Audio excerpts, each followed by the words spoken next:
Hello everybody. In this video, I want to give 5 very in-depth reasons why you or your loved one are very depressed, feel helpless, and just can't seem to get out of it. I'm going to cover each complex topic very quickly, just so you've heard of them, and if you find them interesting, you can look into them more detailed yourself. Or eventually I'll make videos on them. Reason number 1 that you or your loved one are stuck or overall very negative is a concept called learned helplessness.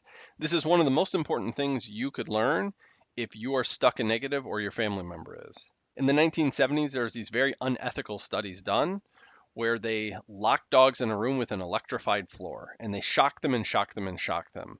And one group, after they shocked them, they opened a door, they shocked them, and they allowed them to leave. And those dogs, the ones that were shocked and allowed to leave, did not gain learned helplessness or deep ingrained trauma that they were helpless. The second group of dogs, which is very sad and I don't condone, they shocked them and shocked them and shocked them and did not allow them to leave. They shocked them until they peed and defecated. They wired deep into the dog's subconscious that they were completely helpless no matter what they did. Horrible experiments, but great knowledge for us to learn. This happens to people as well, especially in the first few years of your life.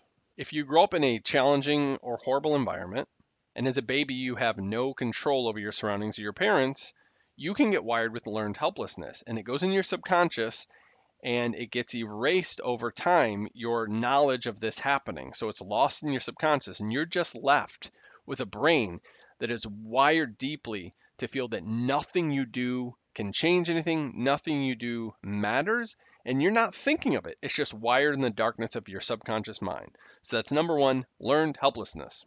And I should say, so this isn't doom and gloom. Learned helplessness can be learned, and if it's identified and you work hard at it, you can unlearn it, or you can learn how to be optimistic and effective in your life. So it's sad, but it's not hopeless at all. Number 2, why you or your family member may be depressed or stuck. Comparing your stories to others or denial of your own story.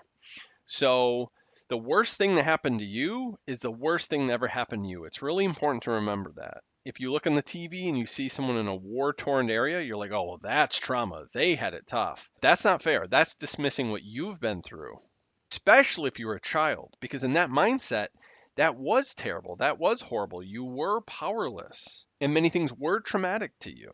And at that time, it was the worst thing that happened to you. And that is what is wired in your subconscious mind today still. So you cannot compare your story to others if you're going to get unstuck. It's not fair. And again, you can't deny it. I've talked to many people over time informally, informal coaching, and anytime I first start talking to a person, they say what a great childhood they had, or their parents were good, or things weren't perfect, but they were good. And the more I talk to them and they open up, I see things were really rough. So there's a big denial of our own stories. There's a lot of reasons for it. It protects us. We think it protects us. It just suppresses our reality. But also a lot of people want to protect their parents, which is honorable. And we don't want to attack our parents.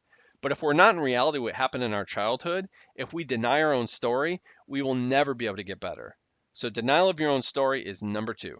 Number 3 is we are all fish in water. What does that mean?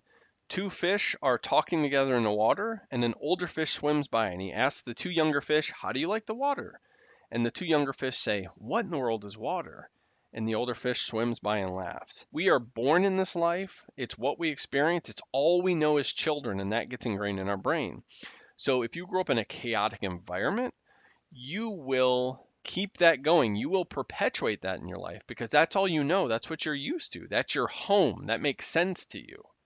We are all in water, and we don't realize it at first. You have to bring awareness to what's going on in your life. Fighting, chaos, drama, these aren't normal, but if you grew up in them, that's the water you grew up in. That's all you know. And many people are stuck in that default starting water and they haven't realized it yet. So that's number 3, a big barrier to not getting better and why you or your family member might be stuck. Number 4 is a badly trained RAS, or Reticular Activating System. If you watch any of my videos, I talk about this part of the brain a lot. It's a tiny part of the brain in your brainstem, and it filters everything out in your world. We take too much in all of our senses, and it would drive us crazy if the RAS part of your brain didn't filter it out to what was important to you right this second.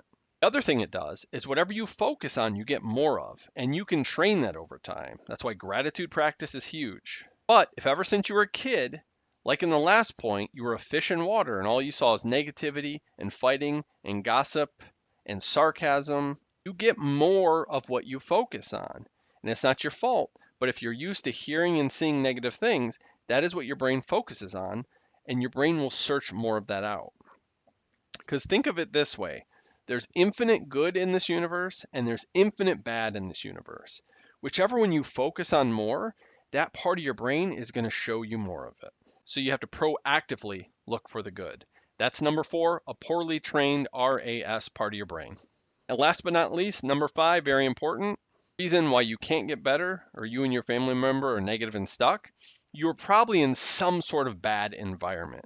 It could be a bad job, it could be a bad relationship, you could be stuck in your family home due to bad friends, or in the end, covering the first 4 topics we said, you may have a bad environment in your brain.